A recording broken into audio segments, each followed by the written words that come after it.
Okay?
Magandang umaga mga kapatid. Tayo po ay mag-umpisa sa ating pananambahan. Tayo mo'y munang tumayo at tayo mo'y manalangin.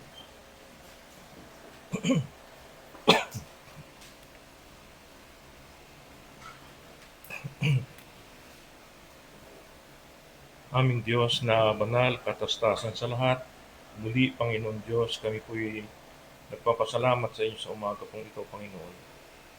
Papuri at walhati, O Diyos, aming alay sa inyo, Panginoon. Maraming salamat sa umagang ito, Panginoon Diyos, sa inyong araw na inyong kapahingahan. Muli, O Diyos, kami po ay nagkatipon upang sumamba sa inyo sa Espiritu at katotohanan. Panginoon namin Diyos, kami po ay taos-pusong lumalapit. Humihingi po ng kapatawaran sa lahat ng aming mga salang nagawa, Panginoon. Patawarin niyo kami, Panginoon Diyos, sa mga pagkakamali po namin, O Diyos. Linisin niyo po ang aming mga puso at isipan ng banal na dugo ng aming Panginoon Kristo. Maging karapat-dapat po kami sa umagang ito na mag-alay sa inyo ng pagsamba at pagpupuri, Panginoon. O Diyos, maraming salamat po sa mga nakaraang araw. Kami ay patuloy niyo pong iniingatan at ginagabayan, Panginoon. Ipinagkakaloob niyo po ang aming pong mga pangangailangan. Espiritual, pinansyal, ganun din po ang mga patuloy na pag-iingat niyo po, Panginoon Diyos. Maraming salamat sapagkat patuloy po ang inyong biyaya ay sumasagana po sa amin. Maraming salamat po, Diyos. Ngayong umaga, Panginoon Diyos, aming dinadalangin muli ang banal na Espiritu, ang siya pong manguna po sa aming kalagitnaan, Panginoon. Naway kami gabayan sa aming pag-aaral at pagtunghay sa inyong banal na salita, Panginoon. Maraming salamat sa pagkakataong ito, Panginoon Diyos, na kami ay malayang makapanambahan, Panginoon. Maraming salamat sa pribilehiyong ipinagkaloob niyo sa amin upang kami, Panginoon Diyos, ay makapagpuri, Panginoon, makapag-alay ng aming mga pagsamba, Panginoon Diyos. Dinadalangin po namin, O Diyos, ang aming mga kapatiran, Panginoon Diyos, na wala pa sa oras na ito. Dinadalangin po namin ang inyong pag-iingat sa kanila, sa kanilang pagpunta dito sa bahay-sambahan. At dinadalangin din po namin, Panginoon, ang aming mga kapatiran na kasalukuyang may mga karamdaman. Dinadalangin po namin, Panginoon Diyos, ang inyo pong gabay sa kanila, Panginoon Diyos. Dalangin namin, nawa sa inyong tinakdang oras, pagkalooban niyo po sila nawa ng inyong kagalingan, Panginoon. Dalangin po namin ang inyong habag po sa kanila, O Diyos. Nawa patuloy po namin silang makakasama sa pananambahan po, Panginoon. Dinadalangin din po namin, O Diyos, ang mga iglesia na kasalukuyang nagsasagawa ng kanilang pananambahan din sa araw na ito. Dalangin po namin nawa sila ay inyo din pong pagpalain at nawa ang banal na Espiritu ang siyang patuloy na gumabay po sa kanila. O Diyos, inadalangin din po namin, Panginoon, ang mensahe sa araw na ito, Panginoon, na nadadalhin po ng inyong mensahero. Dinadalangin po namin, inyo pong pagpalain, O Diyos, ang inyong mensahero, ang mensahe at ang mga tagapakinig. Dalangin po namin, pagkalooban niyo po kami ng karunungan, Panginoon Diyos, na maunawaan ang inyong salita, Panginoon.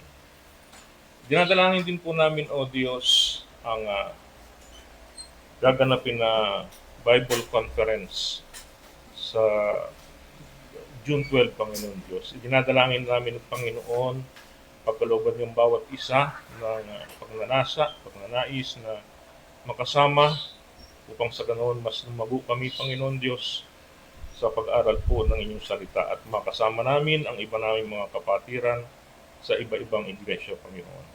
Sa umagang ito, O Diyos, tanggapin nawa ninyo ang aming mataas na papuri at pasasalamat. Sa ngalan ng aming Panginoong Kristo, ito po ang aming pasasalamat at dalangin. Amen.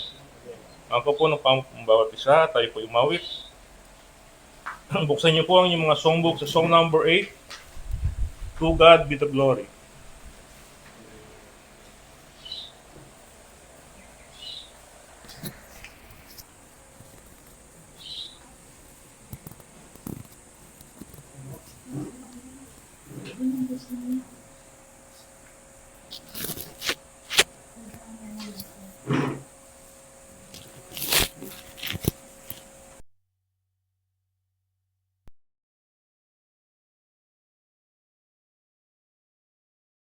Take 2. John chapter 8 verses 43 to 45.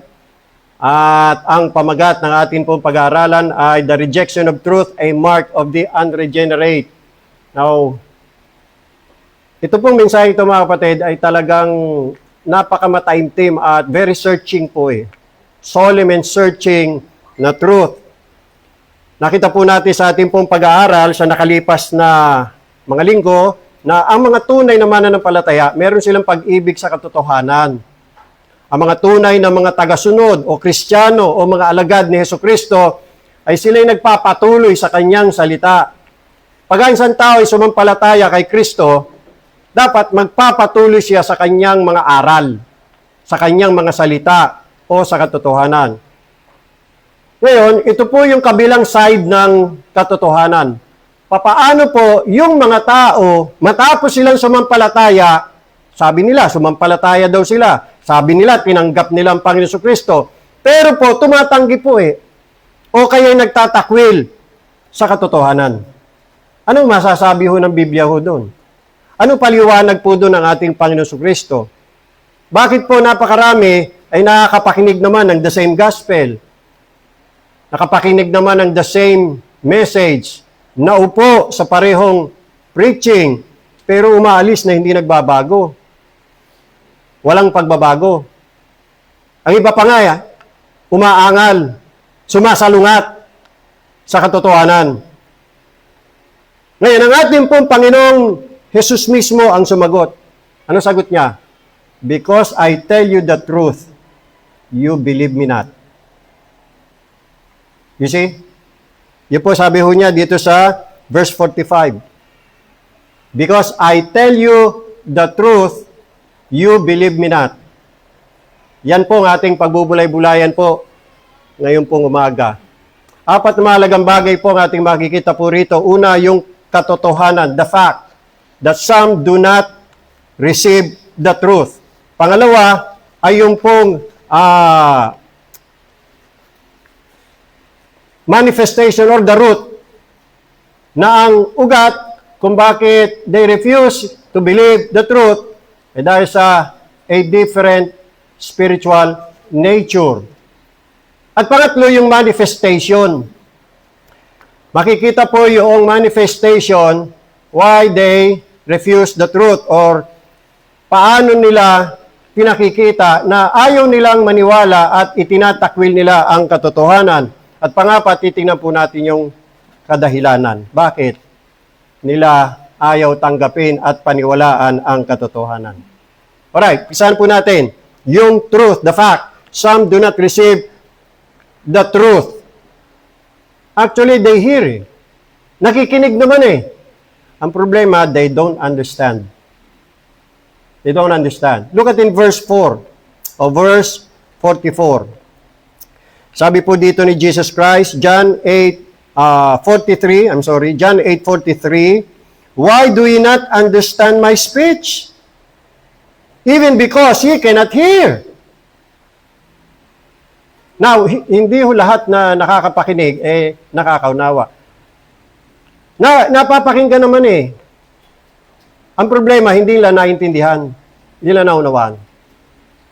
You see? Kaya mali po yung nabasa kong paliwanag ng isang pastor sa isang Facebook na ang tao daw po ay may kakayahang makapakinig. Ang tao daw po ay may ability na makapakinig at kaya ang kaligtasan ay nasa tao na po yan. Tapos yung pakinggan kung sasampalatayaan niya o hindi. Now, mayroong malaking pagkakamali ho doon mga kapatid eh.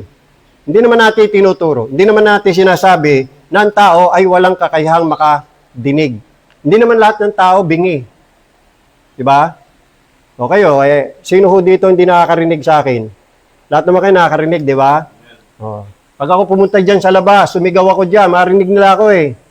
Di ba? Ang tao may kakaya makapakinig.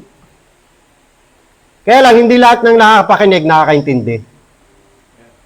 Pagdating sa larangan ng espiritual, lahat nakakapakinig. Naririnig nila sa mga pangangaral sa YouTube, sa TV, sa radyo. Pero ang tanong, lahat ba ng tao ay may kakayahang makaintindi o makaunawa? Yan ang problema. Hindi natin dinideny na ang tao po nakakarinig. Maliban na lang kung yung tao bingi. May diferensya tenga. Pero kahit na siya ay makapakinig, narinig niya yung pangangaral ng salita ng Diyos, narinig niya ang pangangaral ng gospel, narinig niya na itinuturo ang katotohanan, ang problema, wala siyang kaunawaan. Wala siyang espiritual na kaunawaan.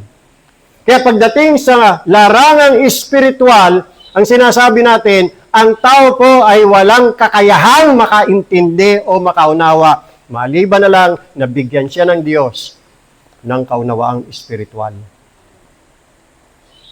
Yun po ang ibig sabihin ng tao ay spiritually dead. He lost all spiritual ability. Tandaan natin, spiritual ability ang nawala sa kanya. Because he died in the Spirit. He died in God. Kaya wala siyang kakayahan. Kaya makikita po natin mga kapatid na kahit ng tao ay nakakapakinig, hindi naman nakakaunawa. Hindi maintindihan. Ito nga, Panginoon Kristo na mismo nagpapaliwanag eh. At siya po mismo na nagsabi, because ye cannot hear. Nang ibig sabihin ng Panginoong Sus, hindi kayo makaintindi. Hindi kayo makaunawa. Now, hindi po ito lack of intelligence. Hindi po ito lack of education. Hindi po ito lack of knowledge. Andiyan na yung knowledge eh. Andiyan na ang information. Ang problema po ay spiritual inability.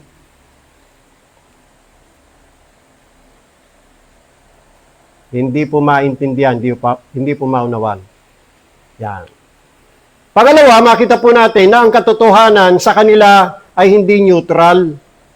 Hindi po nila basta-basta binabaliwala ang katotohanan eh. Ang nangyayari po, kanilang nire-resist ang truth. Kanila pong ino-oppose. Kanila pong nire-reject.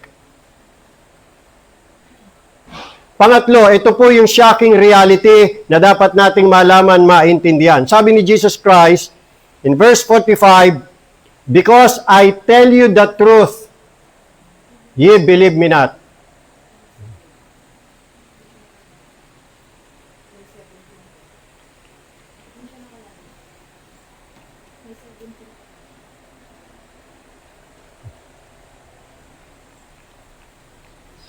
Kaya na. Alright, tuloy na lang tayo. Ma-interrupt lang tayo. Pasensya na. Okay. Tingnan niyo mga kapatid sabi ng Panginoon, "Because I tell you the truth." Di ba maganda yon? Sinasabi niya katotohanan. Ang problema, they did not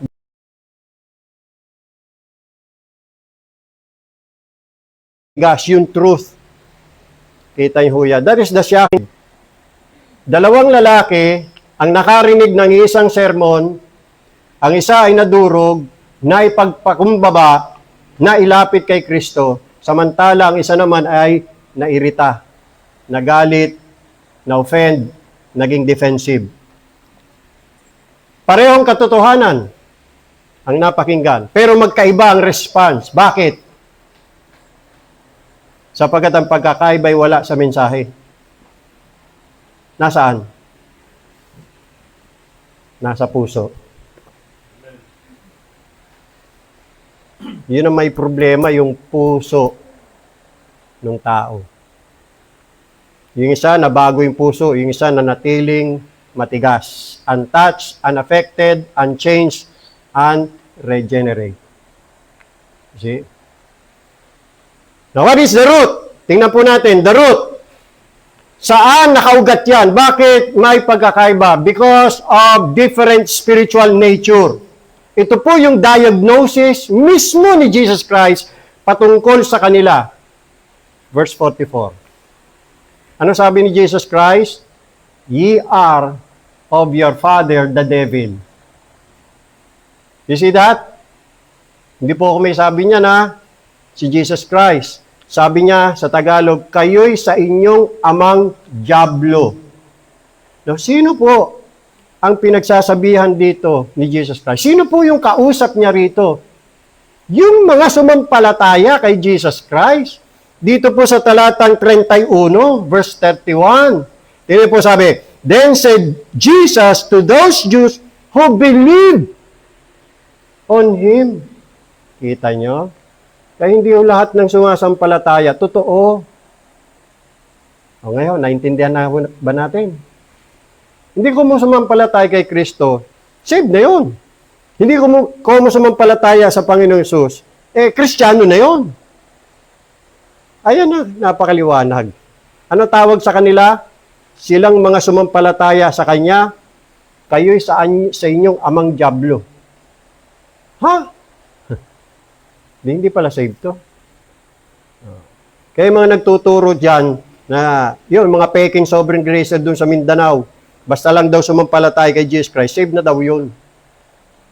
Kay Armenian man daw yun, Calvinist man daw yun, regardless kung anong kanyang theological persuasion, basta nag-believe, save yun. Paano mo ito i-refute? Nag-believe, pero ang tawag sa kanila Jesus Christ, ang tatay nyo, diablo. Bakit? Ano dahilan? Ayaw kasi nilang maniwala sa katotohanan. Katulad din ang tatay nilang diablo. Tuloy natin basa. "Ye are of your father the devil, and the lust of your father ye will do. He was a murderer from the beginning, and abode not in the truth. Because there is no truth in him. When he speaketh a lie, he speaketh of his own, for he is a liar and the father of it." Kita niyo yung diagnosis sa kanila, Jesus Christ? Hindi po ito symbolic exaggeration, ha? Ito po ay spiritual reality. Tingnan niyo po yung nature ng demonyo, yung diablo, the devil's nature. He abode not in the truth. Hindi siya nananahan sa katotohanan. Pangalawa, there is no truth in him. Walang katotohanan sa kanya. Pangatlo, siya'y isang sinungaling, a liar, the father of lies. That's how Jesus Christ described the devil. An enemy of the truth. Kaya yung mga unregenerate, yung hindi totoong mga mananampalataya, nagre-reflect sa kanila yung nature ng kanilang ama. Ano yon? Kanilang nire-resist ang truth, mas prefer nila ang error o lies, niyayakap nila ang kasinungalingan. Di ba napakaliwanag po mga kapatid? Hindi po ako may sabi ho yan ng Panginoong Sukristo. Siya ho mismong nag-describe ng nature ng Diablo at yung mga panig sa kanya. Yan. Kanina, kinanta ho natin yung My Sheep Hear My Voice, 151. Every time na kinakanta ko to, talaga ako'y nabibless mga kapatid. Ito kasi yung My Sheep Know My Voice. Ito po yung karakteristik kung sino po yung mga totoong tupa ni Jesus Christ. Kasi hindi ho lahat ng tao, mga tupa ni Jesus Christ. Si Jesus Christ na rin po nagsabi na meron pong mga goats, may mga kambing. Now, ano pong karakteristik ng mga sheep ni Jesus Christ? Pakinggan niyo po yung stanza. My sheep know my voice. Alam nila, nare-recognize nila yung tinig ni Jesus Christ. Ano ibig sabihin noon yung tinig? Ay yung kanyang salita, yung kanyang turo, yung kanyang aral, yung kanyang doktrina. Alam nila. Alam nila na yung aral na yon kay Jesus Christ. Alam nila yung katuruang yon, turo yan ni Jesus Christ. Alam nila yung command na yon, utos na yon, hindi galing sa pastor, galing kay Jesus Christ. Nare-recognize nila yan. And the path that I take, they follow wherever I go. My sheep know my voice and come at my call. Pag tumawag ang Panginoong Hesus, sumusunod sila. Kasi alam nila ang tinig ng Panginoong Hesus, nare-recognize nila. Pero pagdating sa stranger's voice, but a stranger's voice they do not know. Therefore, they do not hear, they do not follow. They don't listen. Ano pong ibig nating sabihin dito mga kapatid? Ang tunay na tupa ng Panginoon, nare-recognize niya kung ang turong yon ay sa Panginoon o hindi. Di ba? O ito, tanong ko, yung doctrines of grace, kaninong turo yan? Kay Jesus Christ o kay Satanas? Yung doctrines of grace, yan ba ay turo ni Jesus Christ o turo ni John Calvin? Sagutin.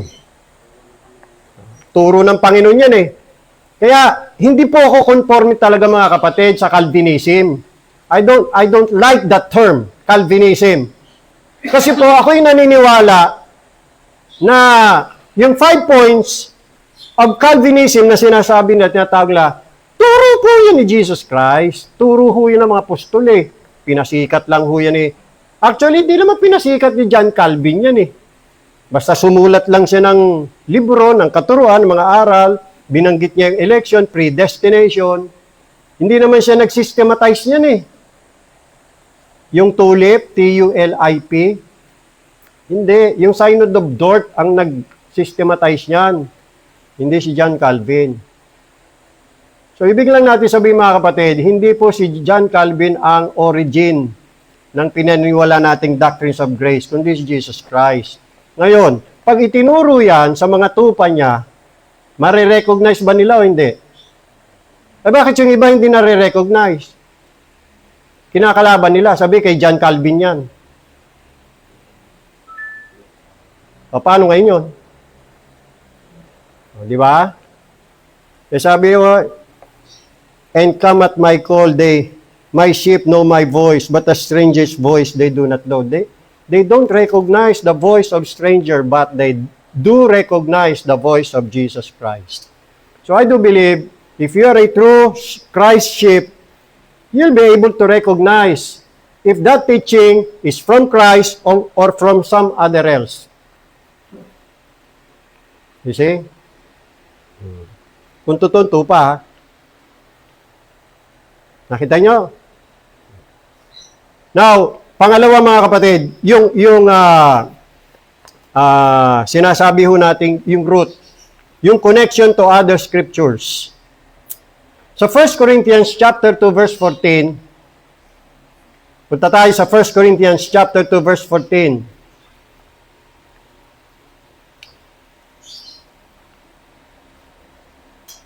The natural man, ano po ibig sabihin ng natural man? Yan po yung unregenerate. Yun po hindi pa naka-experience na maisilang sa Espiritu o born again in the Spirit. So, ang estado niya ay unregenerate, unsaved, not Christian, natural man. Now, as a natural man, he does not receive the things of the Spirit of God. Kita nyo? Natural man. Yung natural man, yun yung taong ipinanganak with Adamic nature o yung merong sinful nature. Ipinanganak na makasalanan, ipinanganak na may kasalanan. Ang taong ipinanganak sa kasalanan, hindi po yan nasisiyahan at hindi po yan tumatanggap ng mga bagay ng Espiritu ng Diyos. Para sa kanya, ano po yon? Kamangmangan, kalukuhan. Kita nyo? Kaya nga mga tao, pag inanyahan mo sa Bible study, ayaw eh. Kasi nga, kalukuhan lang yan sa kanila. Hindi yan mahalaga, hindi yan importante. Ang importante sa mga natural man, di ko ano yung natural? Pera, natural yan.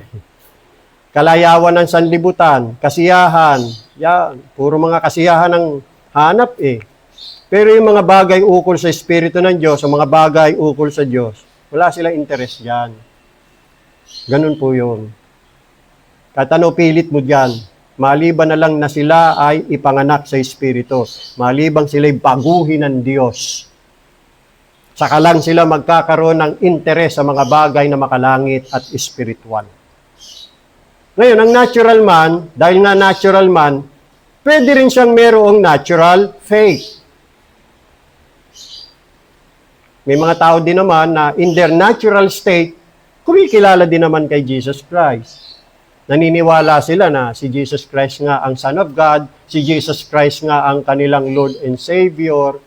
Natural faith. Meron din silang natural repentance, tulad ni Judas Iscariote. Kahit na siya ay son of perdition, nagrepent din naman siya. Umiyak pa nga eh. Nagbigti pa nga eh. O kaya mo yon?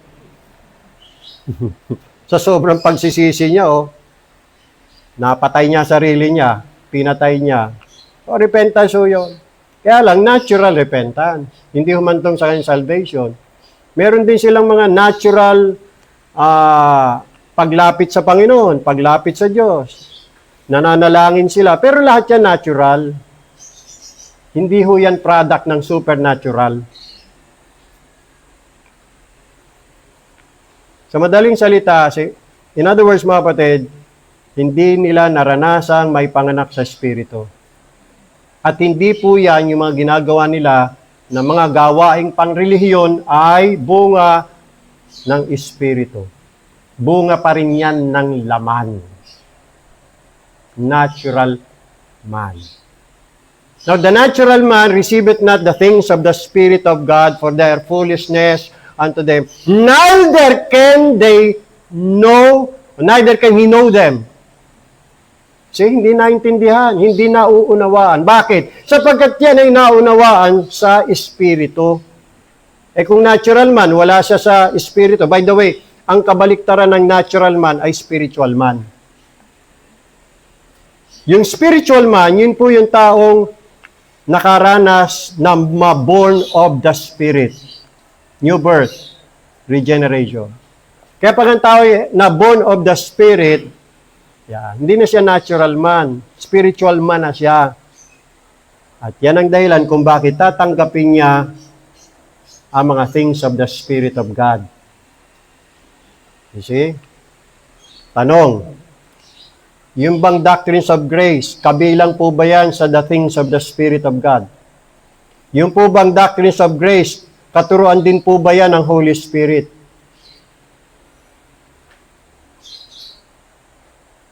Ano paniwala ho natin dyan? Of course. Katuruan ho yan ni Jesus Christ. Katuruan po yan ng Banal na Espiritu. Ngayon, kung yan po ay katuruan ng Banal na Espiritu, sa tingin nyo kaya, itatakwil yan ng taong born of the Spirit? O tatanggapin niya? Sino ang hindi tatanggap ng mga things of the Spirit of God? Yung natural man. Kung talagang spiritual man, tatanggapin niya ang mga the things of the Spirit of God. Ito, tanong, bakit tinatakwil? Ayaw tanggapin, nire-reject, nire-resist, dinidiskusyon pa. Kasi hindi nila matanggap dahil wala talaga sila sa katotohanan. Dahil sila ay nasa kanilang natural state pa. Tama ba? Maliwanag ba yan, mga kapatid? Oh. Spirit to spirit yan eh.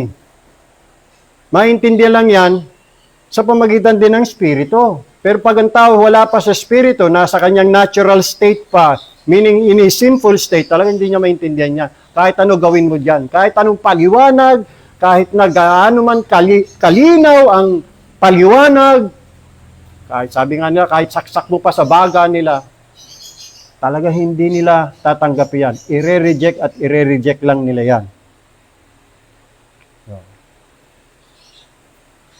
Romans chapter 8 verse 7 tayo. Punta naman tayo sa Romans chapter 8 verse 7.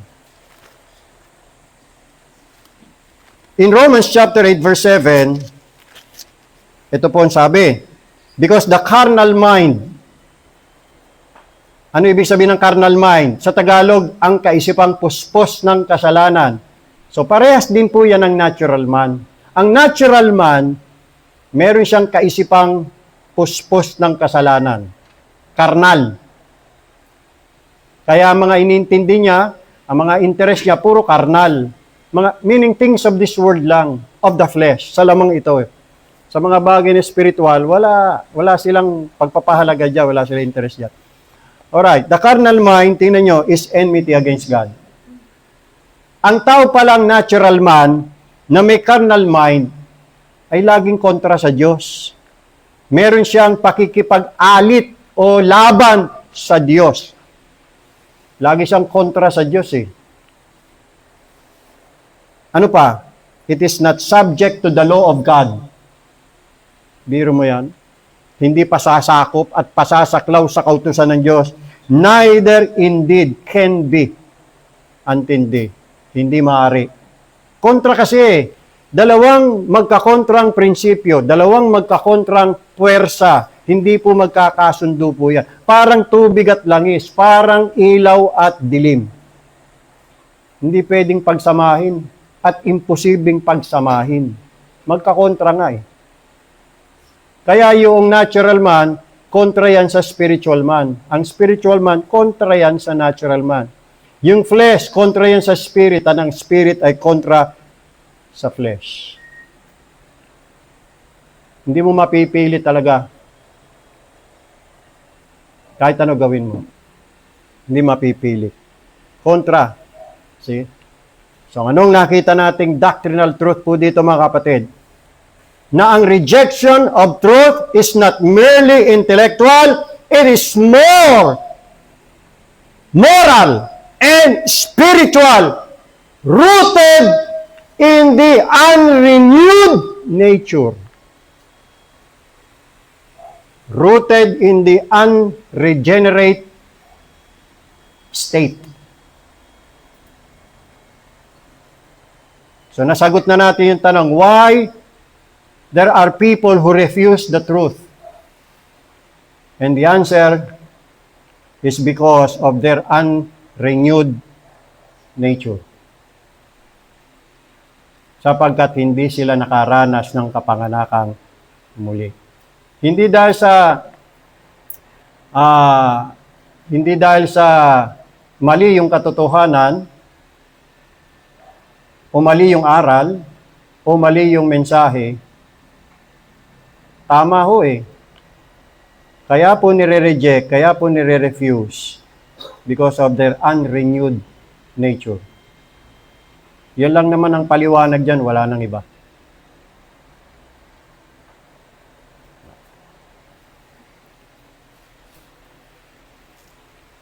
Next Sunday siguro, paliliwanag din natin na maaring may mga tao na sa umpisa hindi nila maunawaan. Kasi hindi naman agad-agad yan eh. Maaring sa umpisa, kaya nila hindi muna mapaniwalaan kasi nga hindi maunawaan. Pero, maaring later on, may panahon din na maintindihan nila. Ang sinasabi natin mga kapatid ay yung patuloy, persistent, constant rejection of truth matapos na maituro. Doon delikado. Pinaliwanag mo ng lahat, tinuro mo ng lahat, talagang pinakita mo na nasa scripture pero patuloy pa rin nilang nire-resist, nire-reject, nire-refuse. Doon nagkakaroon po ng alinlangan. Baka hindi totoo. Tanggap natin sa umpisa, hindi maintindihan. Tanggap natin. Tayo din naman eh. Hindi naman agad-agad yan buo ang kaalaman sa umpisa. Di ba? Nung tayo ho ba naligtas eh, alam na ho ba natin yung doctrines of grace? Alam na ho ba natin yung tulip? Maliwanag na ho ba sa atin yung salvation natin at yung ginawa ni Jesus Christ? Hindi naman, di ba? Unti-unti, habang tayo ay nagpapatuloy, kaya nga continue. Habang tayo ay lumalago, kaya nga mag-grow eh. So dapat, inaasahan na sa ating pagpapatuloy, paglago, madadagdagan ng ating kalaman. At lalo tayong maliliwanagan. Ang problema sa iba, hindi naliwanagan. Dumilim ang kaisipan. Gaya ng sinabi ng Panginoon, because I tell you the truth. Ang naging resulta, you believe me not. Tama. Di ba, pag sinabi yung truth, dapat mag-grow, dapat lalong maliwanagan, di ba? Lalong maniwala. Ay, hindi eh. Lalong hindi naniwala. You see? Anong problema doon? Ano diferensya nila? Unrenewed nature. Unregenerate state. Hindi talaga nakaranas ng kapanganakang muli. Hindi talaga tunay na mga tupa ni Kristo. Hindi talaga mga anak ng Diyos. Mga anak sila ng Diablo. Because they don't want to abide in the truth. Tayo ba nagja-judge mga kapatid? Turo po yan ni Jesus Christ. Kasi iba nagagalit, kayo naman, mapanghusga kayo. Eh, yun ang turo eh. Ayun na.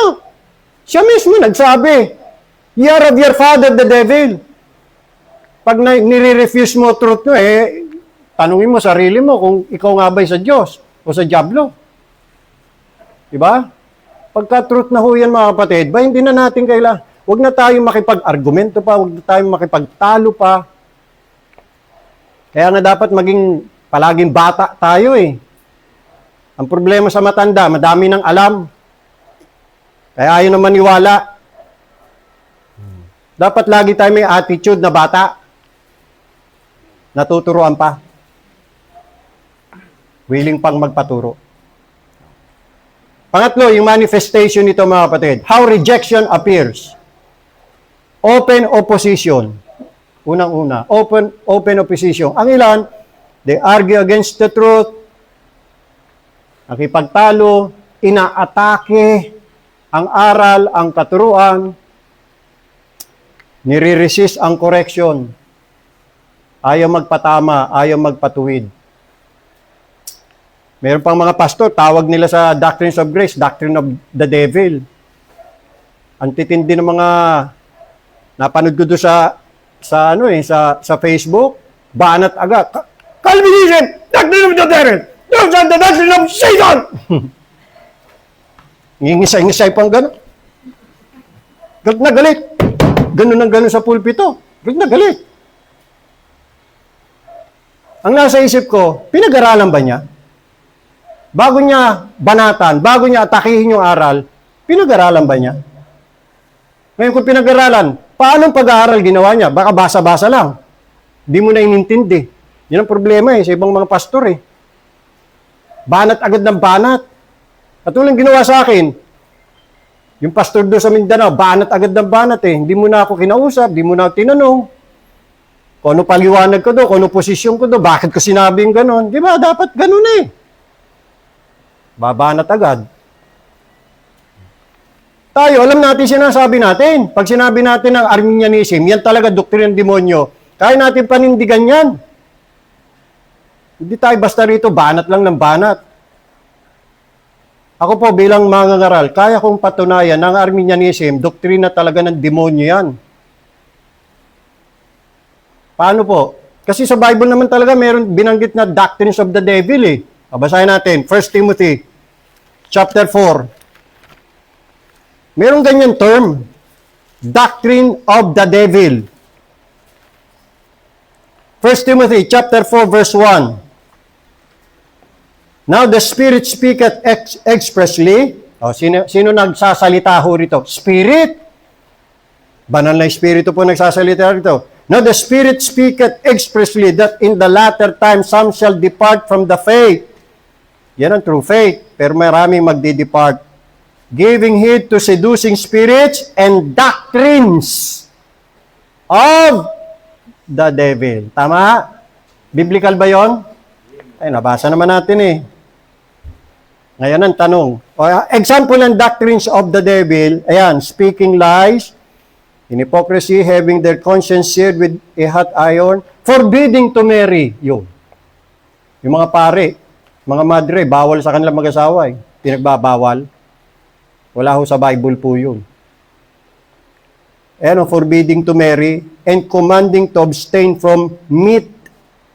Bawal kumain ng karne, which God hath created to be received with thanksgiving by them who believe and know the truth. At marami pang mga doctrines of the devil. Bakit po tinawag na doctrines of the devil? Liwanagin natin yan.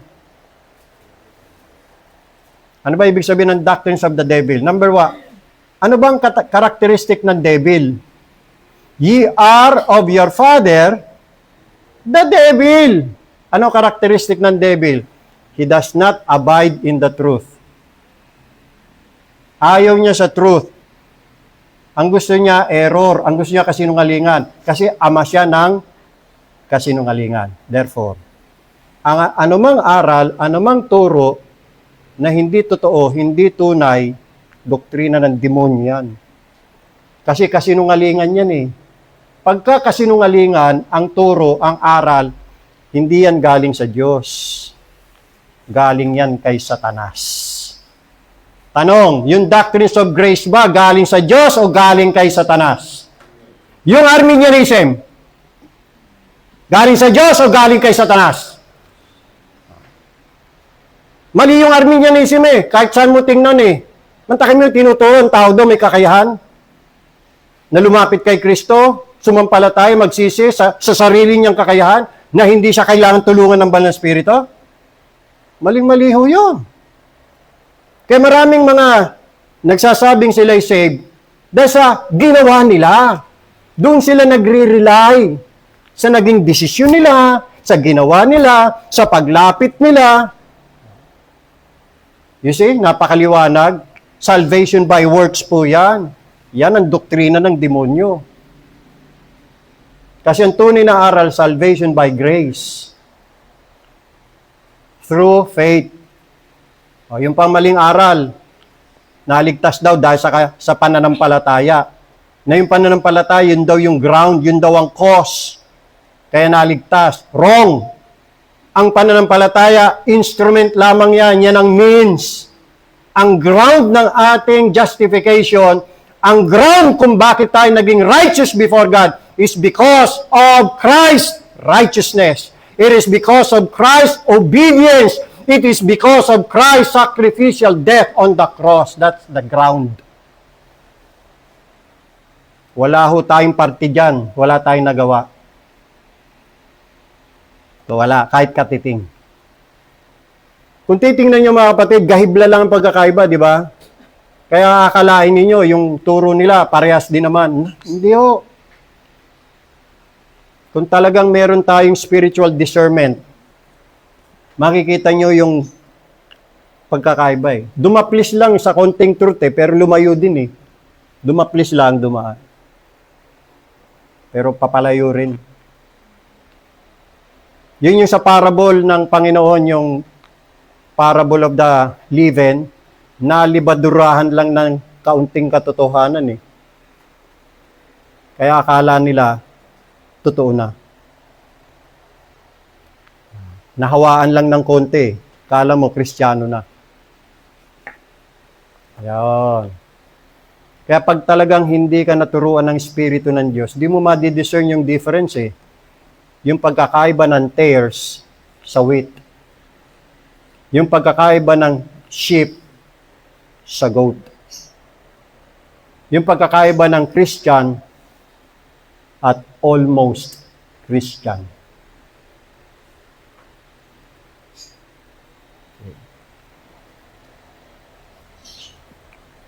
Malalaman mo lang difference pag talagang naturuan ka ng Espiritu ng Diyos. Pinahayagan ka ng katotohanan. So, paano pinakikita nila na ayaw nila sa truth? They refuse the truth. Yung open opposition. Hayagang kinokontra agad eh. Pangalawa, subtle resistance. Ang iba naman, mukhang sumasangayon. Mukha. Pero hindi nagpapasakop. O kaya'y tinatanggap ang aral. Kanilang dinidelay ang pagsunod at umiiwas sa conviction. Pangatlo, yung selective acceptance. Namimili. Tinatanggap nila ang mga comforting truths. Pero nire-reject nila ang convicting truths. Ang humbling doctrines. Yung mga aral na nakapagpapakumbaba, nakapagpapahiya, ayaw nila yun. Katulad ng isang pasyente na tumatanggap ng gamot na masarap sa panlasa, pero nire-reject po niya yung gamot na nakapagpapagaling. Ganun po yun. Napakarami po ang tanggap nila ang blessing. Ang hanap nila, blessing. Ang gusto nila, blessing. Pero tumatanggi po sila sa truth. Ayaw nila ng katotohanan. Ayaw nila ng mga utos ng Diyos. Ayaw nila yung aral, ayaw nila yung katotohanan na nag-e-expose ng kanilang mga kasalanan. Ayaw nila yung mga aral na humihiya sa kanilang pride, sa kanilang ego. Now, panghuli, ano po dahilan bakit may maganyang klase ng mga tao? It is love for sin and self. Pag-ibig sa sarili at kasalanan. Love of darkness. In John chapter 3 verse 19, Jesus said, John 3:19, dumating ang ilaw sa sanlibutan. Pero yung sanlibutan ba, yung mga tao, nagtakbuhan papalapit sa ilaw? Hindi. Ang ginawa nila, tumakbo sila palayo sa ilaw. Men love darkness rather than light. Why? Because their deeds were evil. You see that? Yan ang natural man. It is natural for the natural man not to go to the light, but to run away from the light. Not to go to the truth, but to run away from the truth. Because the natural man, his nature is, he loves darkness rather than light. And why is that? Because his deeds are evil. Pangalawa, na dahilan kung bakit nire-reject nila, nire-refuse ang truth. Because truth threatens the sinner. Nababantaan ang makasalanan. Dahil ang truth, nakaka-expose po yan ng kasalanan. Ang truth, ine-expose niya ang kamalian. Ang katotohanan, winawasak niya ang self-righteousness. Ang katotohanan, humiliates pride. Truth exposes man's pride. Truth demands surrender. And that is the reason why a doctrine that is diametrically opposed to the natural pride of man cannot but arouse objection. And that's the reason bakit marami sa mga tao ayaw nila ng katotohanan sapagkat natatouch ang kanilang ego. Ang tao talaga ay naturally proud of himself. That is one of the characteristics of the natural man. Meron siyang natural pride. Kaya yung pride na yan, dapat yan paslangin, patayin. At ganyan nga ang ginagawa ng Banal na Espiritu sa kapanganakang muli. Pinapaslang niya ang kayabangan ng tao. At siya'y ipinagpapakumbaba. Ibinababa. Ang isa sa mga bunga ng kapanganakang muli, o para masabi nyo na ang isang tao nakaranas nga ng kapanganakang muli, meron siyang humble spirit. Meron siyang humble heart. Meron siyang contrite and humble heart. Kasi pride is the outstanding characteristics or one of the outstanding characteristics ng isang unregenerate. Pride. Tingnan yung mga Pariseo, mga skriba sa panahon ni Jesus Christ, mga religyoso yun, pero mayayabang sila. Di ba nung nanalangin yung isang Pariseo, ano sabi niya? Diyos, ako'y nagpapasalamat. Hindi ako katulad nung publikanong yun. Turo agad. Hindi ako katulad nun. Ang bihira yan. Ako po ay nag-aayuno. 2 or 3 times a week. Ako'y nagbibigay ng aking tithes. Kita mo, no? Pinagmamayabang niya yung kanyang religious performances.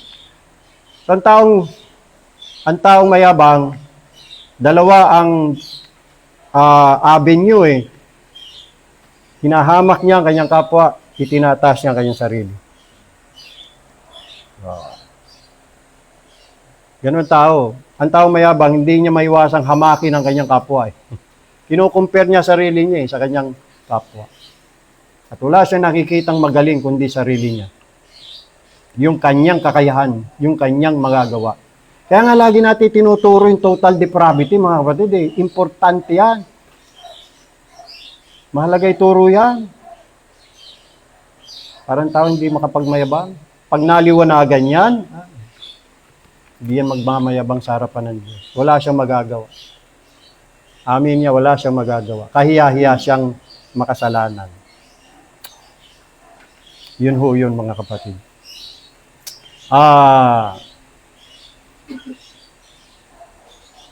Narito po ang mga solemn warnings, mga kapatid.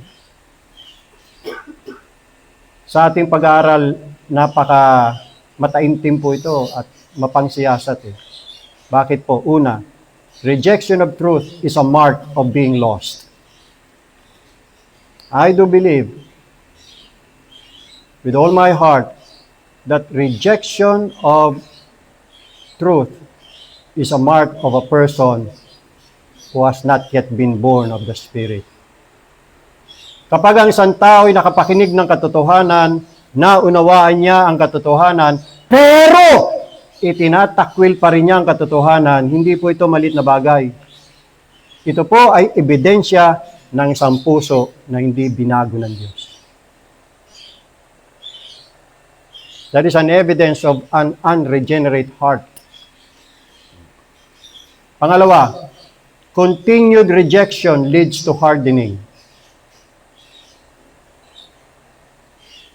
Continued rejection leads to hardening.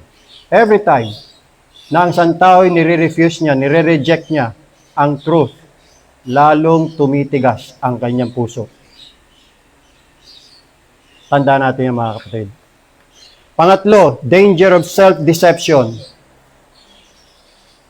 A person may claim salvation, a person may hold a religious identity, and yet resist truth. That is the danger of deceiving yourself. Dinadaya mo lang ang iyong sarili. Now here is Christ's final warning. In John chapter 12, verse 48, John 12:48. John chapter 12, verse 48. Sabi ni Jesus Christ sa John chapter 12, verse 48, He that rejecteth me and receiveth not my words. Pag nireject mo si Christ, or pag nireject mo, hindi mo tinatanggap ang kanyang words or teachings, that is tantamount also na you're rejecting Him. Kaya hindi ako sangayon talaga dun sa turo ng mga peking sovereign gracer na save pa rin daw basta sumampalataya kay Kristo. Kahit hindi maniwala sa kanyang aral, hindi ako maniwala. Hindi po totoo yun. Hindi totoong believer yung ganun. Ano yun? Tanggap mo si Kristo pero katuruan ni Kristo hindi mo tanggap? Kaya nga sinettle natin yung doctrines of grace ba? Kanina bang turo yun? Kay Jesus Christ o kay John Calvin? Parang nangyayari, optional Kung muturo ni John Calvin, pwede ka maniwala, pwedeng hindi. Ha? Ganun ba yun? Walang pagkakaiba? Hindi pwede yan. Hindi pwedeng gray area, gray matter Black is black, white is white. Hindi pwedeng gray. Kaya settle natin yan. Yung doctrines of grace ba, yung God's sovereignty, the doctrine of God's sovereignty, turo ba na ni Kristo yan? Turo ni John Calvin. O turo ng sino man tao, sino man Pilato. Ngayon, kung turo yan ni Jesus Christ, dapat bang tanggapin? Dapat bang paniwalaan o hindi? Walang dahilan para itakwil yan. Walang dahilan para hindi paniwalaan yan. Kung ang santa ay totoong sumasampalataya kay Kristo. Tama? Kasi, kaparehas din yan. Pag tinanggap mo si Kristo, pero hindi mo tinatanggap ang kanyang mga salita, di nire-reject mo siya.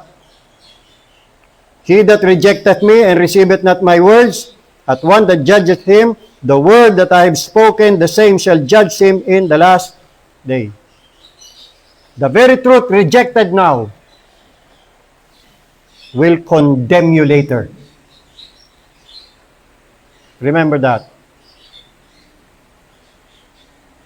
Itong aral na ito na pinakikinggan mo ngayon, tandaan mo ito. Pag ito ni-reject mo ngayong araw, darating ang araw, ikaw naman ang ire-reject ng Diyos. And you will be condemned. You will be judged by the righteous judge. So ngayon, suriin natin ating mga sarili. How do you respond to truth? Kapag ang truth ay ipinangaral, how do you respond? Be honest. Do you welcome it? Or resist it? Kapag ikaw ay itinatama sa iyong mga kamalian, kasi wala ka sa tama, wala ka sa katotohanan, what happens kapag ikaw ay itinatama?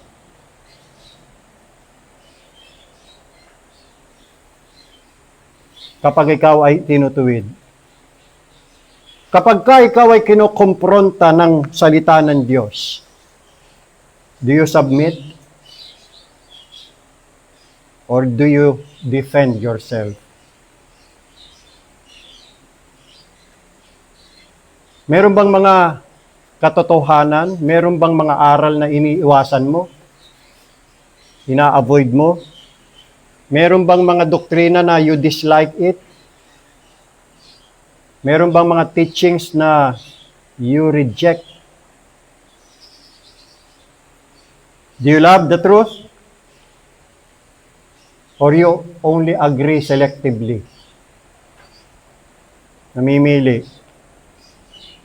Kasi ang true love for truth accepts all truth. Not just preferred parts of the truth. All truth. Kaya nga sabi nga ni Jesus Christ, patungkol sa Holy Spirit, sa church, ang church na may Holy Spirit, sabi po ni Jesus Christ, He shall guide you into all truth.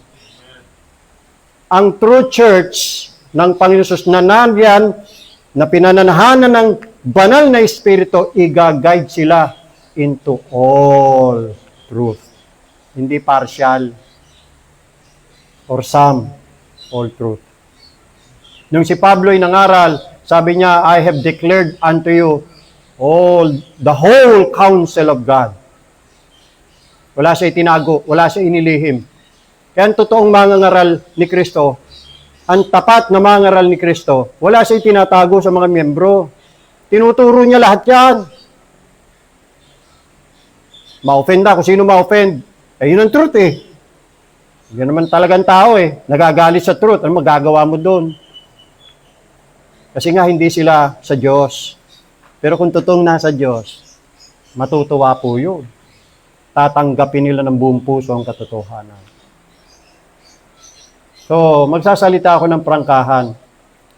Maaring umuupo ka sa pagtitipon ng isang church, regular ka nakikinig ng katotohanan, pero kung itinatakwil mo ang katotohanan, kung gayon, ayon kay Kristo Jesus, hindi ka kabilang sa Kanya.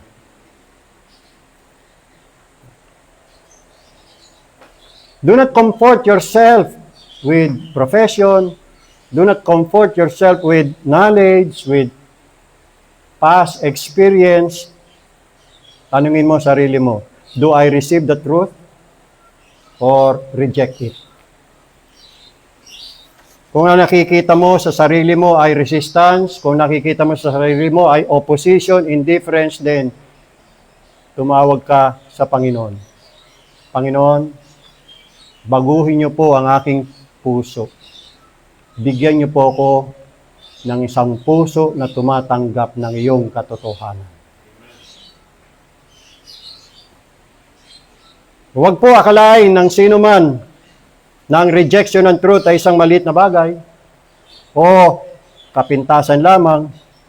Hindi ho, mga kapatid. Ito po ay paghahayag. Ito po ay isang pagbubunyag ng isang palatandaan o marka kung sino ka.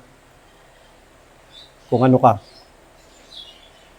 Inire-reveal yung tunay na nature ng puso. Inire-reveal yung tunay na kondisyon ng kaluluwa. Kapag ka may rejection, kapag ka may resistance, kapag ka may refusal, there is no evidence of saving grace. So mga kapatid, kung tinatanggihan mo ang katotohanan ng salita ng Diyos, kahit malinaw na itong ipinapakita, ito po ay hindi po simpleng pagkakamali lamang. Ito po ay tanda ng pusong hindi pa binabago ng Diyos. Sapagkat ang tunay na ligtas ay tumatanggap ng katotohanan kahit masakit, kahit mahirap, dahil alam niya, ito ang salita ng Diyos. Pagpalain ng Panginoong Diyos ang mensahe sa atin mga puso. Tayo po'y manalangin.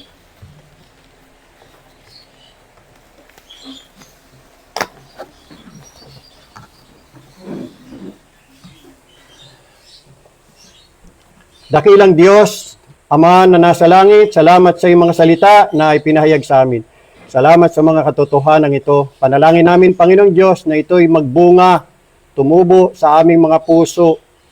Lalo pa kaming maliwanagan at kami lalakad sa ilalim ng liwanag ng iyong mga salita. Dalangin po namin, Panginoong Diyos, na naway nabuksan ang bawat isa, nakita niyan tunay niyang kalalagayan sa iyong harapan, at kung ano po yung gusto niyo pong ipinababatid at mangyari sa kanya, sana'y naging maliwanag at gagawin niya sa lalong madaling panahon. Bigyan niyo po kami ng puso na naliligayahan, nasisiyahan sa iyong mga salita. Pusong umiibig sa katotohanan at hindi po tumatanggi. Pusong may hangarin na sumunod sa lahat ng iyong kagustuhan at kalooban. Patuloy kayong gumawa sa amin, patuloy pong ipaunawa pa sa amin ang maraming mga bagay na hindi pa namin naiintindihan. Baguhin niyo po kami, Panginoong Diyos, na kami po maging katulad ng iyong anak na si Jesucristo na napakamasunurin at mapagpasakop sa inyong kalooban. Mamahalin namin nawa ang iyong mga salita, ang iyong mga utos, ang iyong kalooban. Iingatan namin ang iyong mga salita, ang iyong mga kautusan sa aming mga puso. Gabayan niyo kami sa aming paglalakbay dito sa lupa sa pamamagitan pa rin ng inyong mga salita. Dalhin niyo kami sa tamang landas. Dalhin niyo kami, Panginoong Diyos, sa inyong sariwang pastulan.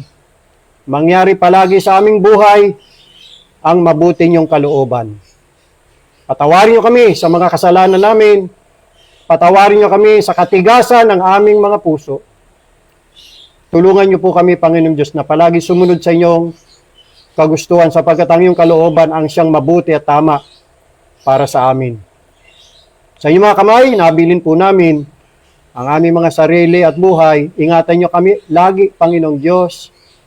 Ihadya sa anumang disgrasya, kapahamakan, ilayo sa anumang uri ng kasamaan. Pagpalain niyo po ang aming pamilya. Pagpalain niyo po ang iglesyang ito. Sa banal na pangalan ng aming Panginoong Jesus, ito po ang aming dalangin. Amen. Awitin natin ang doxology. Praise God from whom all blessings flow. Praise Him, all creatures here below. Praise Him above the heavenly host. Praise Father, Son, and Holy Ghost. Amen. Amen. Amen.